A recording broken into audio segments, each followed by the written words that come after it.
सीम सागर जी, ओंकार सागर जी, संस्कार सागर जी महाराज की, सिद्ध चक्र महामंडल विधान की, पूज्य मुनिवर श्री श्रवण सागर जी महाराज की, महाराज की, महाराज की।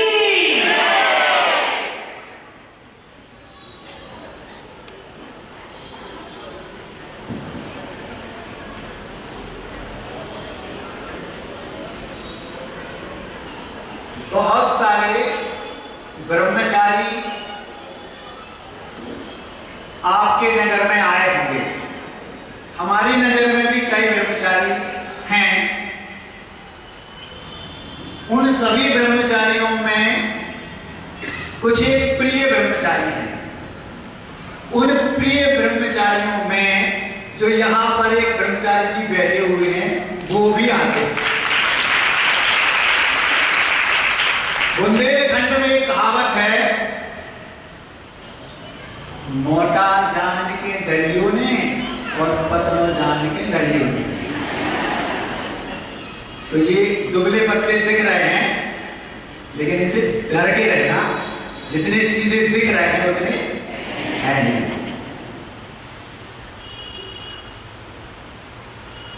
एक और बात पहले हम इनसे कह दें, सुबह और अभी 3-4 बार हमने अपने कानों से वो बात सुनी, तो हमने सोचा पहले उसको कह दें, नहीं तो बीच में कहीं गड़बड़ ना हो जाए।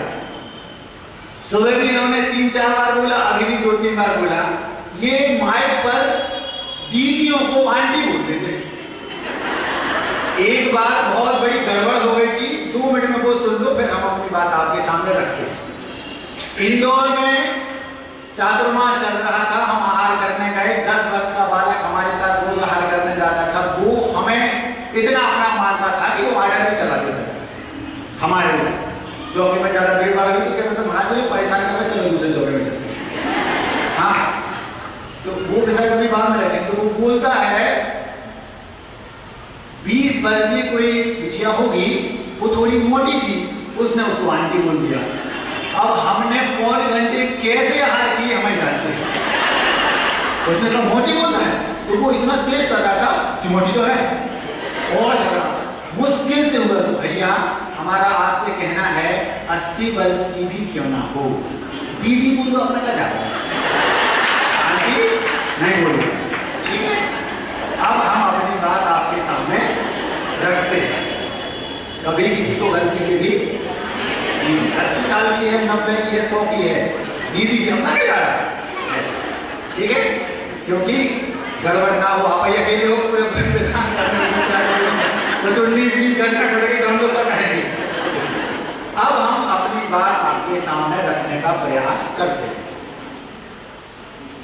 सोच के कुछ और आए थे, लेकिन ब्रह्मचारी जी ने विषय बदल दिया। मैं शिलान्यास कराना चाहता हूं। महाराज जी कल ही तो आपने शिलान्यास किया और आज आप फिर शिलान्यास कराना चाह रहे हैं। हाँ, 7 मंदिर यहां पहले से थे, 8वें मंदिर का शिलान्यास हम लोगों ने कल किया। अब हम उस शिलान्यास में शामिल तो थे,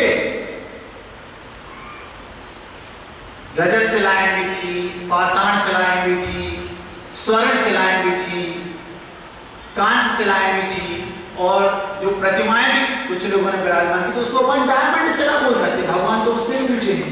ऐसी 5 प्रकार की शिलाएं वहां पर व्यवस्थित हुई। तो महाराज आप क्या किसी 9वें मंदिर की शिलाएं रखवाना चाहते हो? हाँ, हमने सोचा 8 ऊन होना चाहिए ना, विषम, तो हमने सोचा 9वां मंदिर की शिला अपन आज इनकी रखवा लेते। फर्क थोड़ा सा ये है कि जो पाषाण शिलाएं वहां रखी गई उनकी कीमत थी, वो नहीं लगती, पता है आप लोग बड़े लोग हैं, लाखों से नीचे तो बात होती नहीं। हमने सुना है कल बिना भूमिका के 60-65 पेटी समझते हो, 100 पेटी का एक खोखा होता है, खोखा समझते हो, धोखे में हो तो बाजू वाले से कुछ नहीं। कांस्य शिला, रजत शिला, स्वर्ण शिला, इन सब की अपनी अपनी कीमत थी। आप सबको पता है, आप लोग वहां पर थे। और जो उससे राशि एकत्रित हुई, उससे वहां का जिनालय हमने ऐसा सुना है कि 2-3 महीने में कंप्लीट हो जाएगा। और हो सकता है कि चातुर्मास के बाद वहां पर प्रभु जी हम लोगों के सामने सानिध्य में पंचकर्म पूर्वक विराजमान हों। ऐसा हमने विश्वस्त सूत्रों के अनुसार सुना है, पक्का तो नहीं कह रहा है। तो हमने सोचा कि इन शिलाओं के स्थापित करने से जब पार्श्वनाथ भगवान का अथवा जो भी भगवान वहां पर मूल लायक रख रहे उनका मंदिर बन सकता है, तो हमने कहा अपन भी आदिनाथ भगवान का मंदिर वो लोग बना रहे हैं, तो हमने कहा अपन एक मंदिर की शिलाएं और रखवा दो, 9वां मंदिर और बन जाए, फिर कभी मंदिर बनाने की जरूरत नहीं। महाराज जी क्या कर रहे हैं आप, सुनो भगवान में धीरे धीरे सुनते जाओ।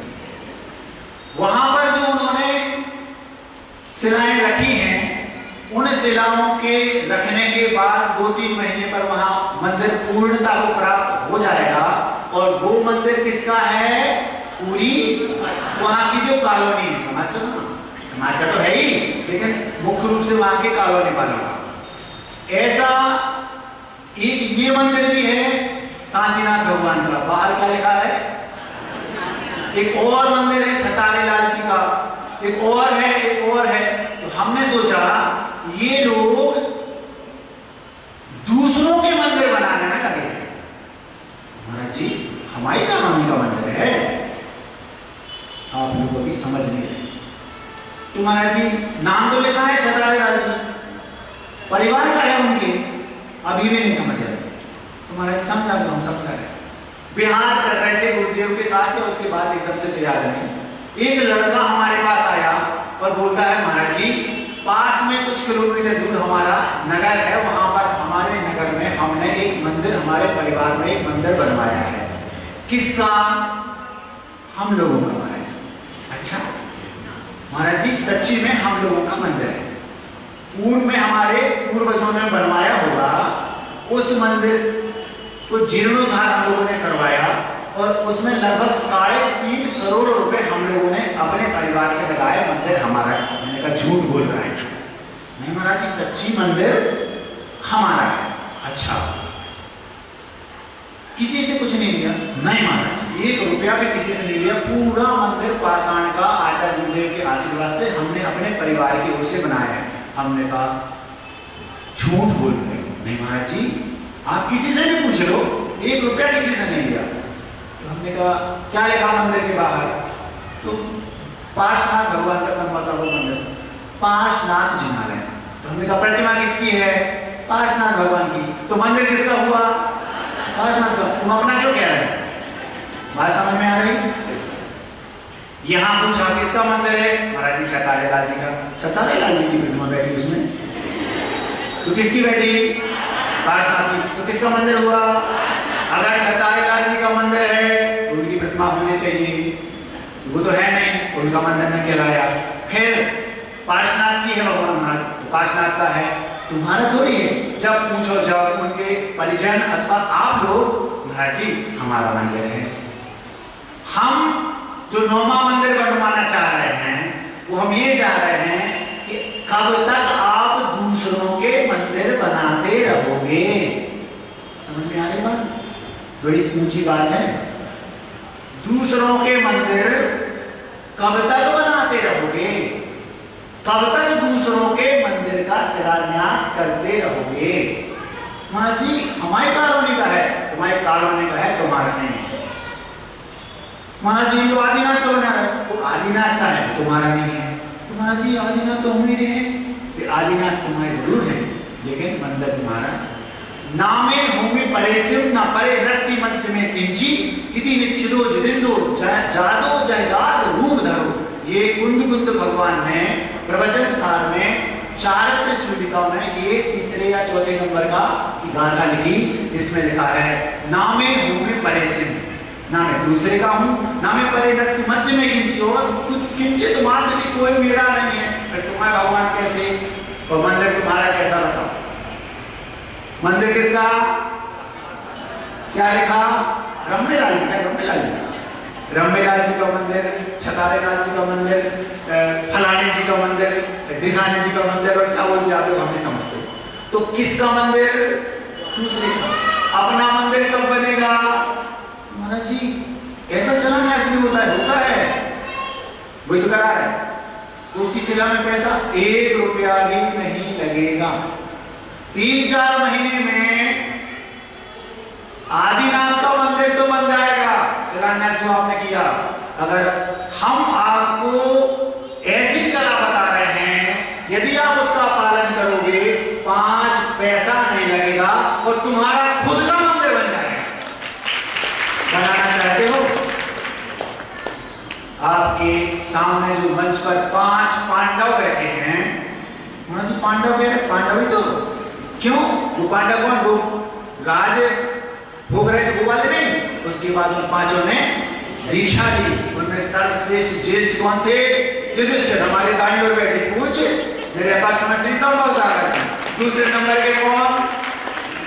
भीम। वो हमारे संघ के भीम है कौन? निश्चिंत सागर जी। हमने पहले क्या कहा था? मोटो जान के लड़ियों ने, डरियो ने, और पत्रो जान के लड़ियों ने। वो दुबले पतले जरूर हैं, लेकिन किसी भीम से किसी को कुछ भी हो जाए, एक पुड़िया में काम हो जाता, ध्यान रखना। बहुत पावरफुल हैं। तीसरे कौन? मध्यम पांडव, हमने सुना है ऐसा। चौथे कौन? नकुल, उस साइड बैठे हैं परम पूज्य संस्कार सागर जी। और हमारे बाजू में बाईं ओर सरल शांत स्वभावी एक्स्ट्रा स्मार्ट परम पूज्य ओंकार सागर जी महाराज। हमारे संघ में निर्मल सागर जी थे, वो बोलते थे और भी लोगों के मुख से सुना है, ओंकार का जाप करो, अपना काम आप करो। बिना ओंकार के किसी को मुक्ति मिलने वाली नहीं, इसलिए हम उनको बाजू में ढाके रखते हैं। तो हम ये कह रहे थे, जो 5 पांडव मिला आपके पास सामने बैठे हैं, वो उन सब ने ये सिस्टम शुरू कर दिया। शिलाएं हम लोगों ने रख दी। वो शिलाएं आपको हम बता रहे हैं, क्रम से 4-5 शिलाएं हैं। अगर आपने उन शिलाओं को रखा, 1 नया पैसा भी आपको नहीं लगेगा। क्या कहा? नया पैसा नहीं लगेगा अगर उसको फॉलो किया। नियम से निश्चित गारंटी है, आपका खुद का स्वयं का पर्सनल मंदिर बन जाएगा। आपको नहीं बनाना पड़ेगा। बनाने वाले कब चले गए? अभी महाराज भैया जी बोल रहे थे, मुनि सूर्यनाथ भगवान 17 लाख वर्ष पूर्व हुए। आज 17 लाख वर्षों बाद भी आप उनके मंदिर बना रहे, तो हम कब तक दूसरों के मंदिर बनाएंगे? हमारा मंदिर दूसरे बनाए 17 लाख वर्ष बाद भी। ऐसा क्यों नहीं करते? हमें तो आप लोगों को देख के थोड़ा सा दया भी आती है और दुख भी होता है। मंदिर की वेदी बनाई, 5 लाख रुपए की न्यौछावर राशि दी और उस पर नाम लिखा सिंघई, जीवनलाल, हुकुमचंद, राम कुमार, लल्लू पप्पू, मुन्नू, डंडू पप्पू, सब पूरे नाम लिखे। क्यों? आपने क्या किया? व्यापार कर लिया। आपको क्या करना था? मंदिर बना दिया, बहुत अच्छी बात, भूल जाओ। जैसे सरसों का राई का तिल, उसका दाना होता ना, बट का धट का दाना लग जाएंगे। कैसे करें? अगर आपको नहीं करना, जिसको आता है, जिसको आता है उसकी मानना। भगवान ने, महाराज जी ने क्या कहा? भगवान के जिन बिंब की पूजन करने से पूरे ब्रह्मांड में सर्वाधिक पुण्य का संचय होता है। देवताओं का राजा इंद्र, जो अवधि ज्ञानी है, अवधि ज्ञान के द्वारा वो सब कुछ जानता है, वो भी अष्टानिकाओं में एक बार नहीं, वर्ष में 3 बार, एक वर्ष में 3 बार नहीं, जीवन में, पूरे जीवन में जितने वर्ष होंगे उन सब में 3 बार नंदीश्वर में, अभी ये जो समय चल रहा ना, ये अभी अष्टांग चल रही ना, इसमें वो पूरे परिवार के साथ वहां पर साक्षात जनाला नहीं है, मतलब साक्षात भगवान नहीं है, बिंब नहीं है। क्या है? केवल बिंब है, कृत्रिम चैत्यालय, प्रतिमाएं हैं। उन प्रतिमाओं की पागलों की भांति पूजा करता है, जिससे उसको पता है कि मैं आज स्वधर्मेंद्र बना हूं तो पुण्य से, वो पुण्य मैंने कहां से अर्जित किया था? भगवान की पूजन से।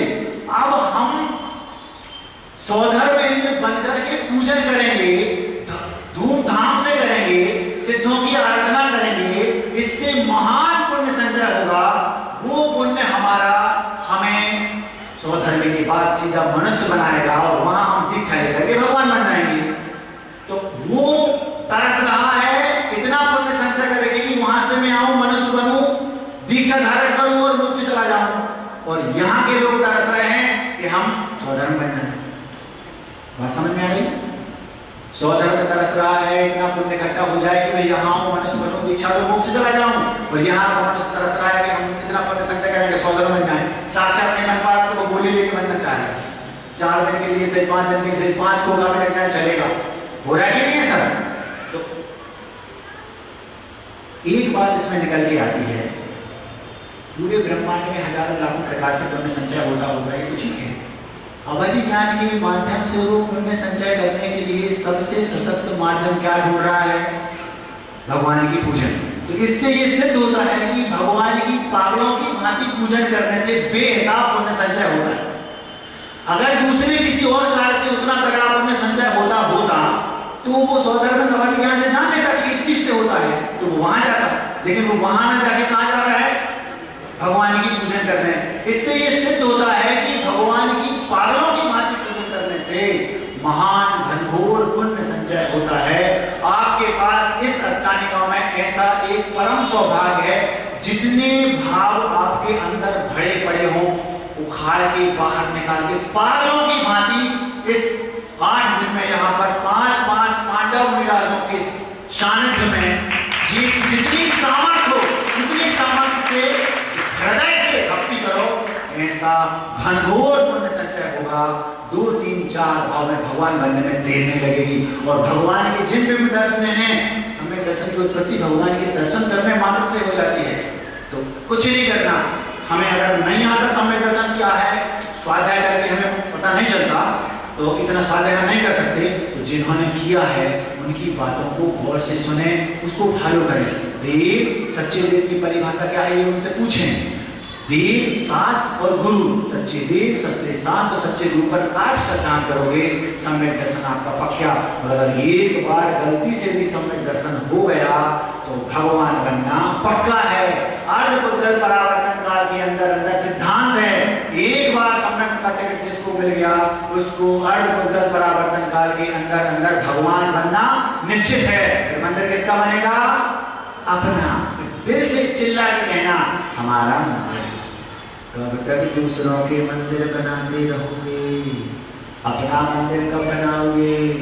पहली शिला सम्यक दर्शन। इसको बहुत अच्छे से समझना हो तो होली नंबर 9 में आ जाना वसतिका में। वहां जिसको वो शिला लेनी, सब तो ले नहीं सकती। दूसरी शिला, पहली शिला क्या हो गई? ये हो गई पाषाण शिला, टिकट पक्का। दूसरी शिला क्या है? हमने किन्हीं की मुख से सुना था, जैन साहब तुम जोका कर रहे, इस शीर्षक से 4 पंक्तियां सुनी थी। दिन में खाना, मंदिर जाना, छान के पीना, मान कभी ना, ये जैन के पहले लक्षण। सम्यक दर्शन हो गया, लेकिन अभी आप आचरण में कुछ नहीं लाए। तो जैनी के पहले लक्षण क्या है? ये दूसरी शिला, कांस्य शिला। पहली शिला कौन सी? पाषाण शिला, सम्यक दर्शन। दूसरी शिला कौन सी? कांस्य शिला। कांस्य की थोड़ी कीमत कम रहती है ना, ऊपर कीमत बढ़ती रहती है। तो दूसरी शिला, उसमें क्या बोला? दिन में खाना। जब सम्यक दर्शन हो जाए, दूसरी शिला, रात्रि भोजन नहीं करेंगे, दिन में खाना, मंदिर जाना। प्रतिदिन कोई जैनी है तो नियम से मंदिर जाएगा। दिन में खाना, मंदिर जाना, छान के पीना। पानी कहाँ कैसे पीना? छान के। ये दिन में खाना, मंदिर जाना, छान के पीना, मान कभी ना। और कभी घमंड नहीं करना, किसी भी जो भी हमारे पास है पूर्व के पुण्य से उसका घमंड नहीं करना। ये जैनी के पहले लक्षण। दूसरी शिला कौन सी? दिन में खाना, मंदिर जाना, छान के पीना, मान कभी ना। दिन में भोजन करना, पानी छान के पीना और मंदिर जाना, ये जैन के प्राथमिक लक्षण हैं। अगर आप लोगों ने बच्चे हैं उनको तो फिर भी छोड़ो, जो 50 को पार कर गए हैं, अगर वे इन 3 4 बातों का, दिन में ही खाएंगे, नियम ले लो, 4 प्रकार के आहार करता है, 50-60 के होगा, क्या करना, कितना जीना। तो जीने के पहले लक्षण है, अगर ये सिला आपने रख दी तो आप एक स्टेप और ऊपर चढ़ गए। दिन में खाना, मंदिर जाना, छान के पीना, मान महीना, जी जीने के पहले लक्षण, सारे लक्षण ताक पे धर रहे। जैन साहब जोगा कर रहे, ये ऐसी पंक्ति थी, दिन में खाना, मंदिर जाना, छान के पीना, मान महीना, ये जीने के पहले लक्षण, सारे लक्षण ताक पे धर रहे। जैन साहब तुम जोका कर रहे, ऐसी हमने सुनी थी, कभी किसी ने कही होगी। तो ये दूसरी शिला, पहली शिला कौन सी, सम्यक दर्शन, दूसरी शिला कौन सी, जैन के जो सामान्य प्राथमिक लक्षण है उनको फॉलो करना। ये संकल्प ले लिया तो समझ लो हमने दूसरी शिला स्थापित कर दी। फिर तीसरी शिला, तीसरी शिला कौन सी, और थोड़े बड़े बड़े नियम लेना। कौन से, अब हम आजीवन ऐसा करेंगे, आजीवन ऐसा करें। अब फिर छोटे मोटे नियम नहीं लेना, अब बड़े बड़े प्रतिमाओं के व्रतों के पहले के नियम, जैसे 50-60 साल के हो गए उनके लिए कह रहा हूं आजीवन ब्रह्मचारी लोग साथ में नहीं है। 5 पांडवों के सामने आप सिद्धचक्र महामंडल विधान कर रहे हैं। और एक बात और, कोई दुर्लभ भी है साथ में, एक का नाम है गौरव सागर और दूसरे है सागर के गौरव। एक सुलगी का नाम क्या, गौरव सागर जी, जो यहाँ बैठे इस साइड हमारे बाईं ओर, ये गौरव सागर जी। तो एक का नाम क्या, गौरव सागर, और दूसरे कौन है, सागर के गौरव। ये सागर के हैं पूज्य सुलगी, आप लोगों के लिए जागृत सागर जी। अब ना समझना, खतरनाक महाराज जी के तर्कस में हैवी हैवी तीर हैं। एक शिला, 2 शिला, 3 शिला हो गई, चौथी शिला, चौथी शिला, अब हमें संयमा संयम को धारण करना है। जिसके पास पहली शिला है वो दूसरे के बारे में सोचे, जिसके पास दूसरी है वो तीसरे के बारे में सोचे, जिसके पास 3 हो गई वो चौथी। अब मुझे इस भाव में कम से कम देश वृत्ति तो बनना है, कम से कम 2 प्रतिमाओं के व्रत तो लेना है। आप लोगों का पुण्य है, आज के पहले अगर आपको प्रतिमाओं के व्रत लेने पड़ते थे तो इस सदी के महानतम दिगंबर आचार्य जो विद्यासागर जी के पास कई बार चक्कर लगाने पड़ते थे, जाना पड़ता था कि नहीं। इस बार आपके साथ आपके नगर में हम लोग फैसिलिटी लेकर आए हैं। कौन सी फैसिलिटी महाराज, हमारे पूज्य युधिष्ठिर संघ के संभव सागर जी महाराज के पास वो पावर गुरुदेव ने दिया, आप प्रतिमाओं के व्रत श्रावकों को दे सकते हैं। जिसको भी चौथी शिला रखनी हो, पहले शिला सम्यक दर्शन, जिसके पास है वो दूसरे के बारे में सोचे, जिसके पास नहीं वो 9 नंबर गोले में आ जाना। दूसरी शिला जैनिज्म को सामान्य नियम, रात में नहीं खाना, मंदिर रोज जाना और पानी छान के पीना और घमंड मान नहीं करना। तीसरी शिला रख देना, बड़े बड़े नियम लेना। चौथी शिला देश संयम का पालन करना। और 5वीं और अंतिम शिला जिसको डायमंड शिला बोलते हैं, आपने उस मंदिर में जिसको प्रतिमाओं के रूप में रखा वो तो बहुत महंगी गई थी, हमने सुना है कि लाखों के ऊपर थी, कोगा में बात होने लगी थी। वो शिला है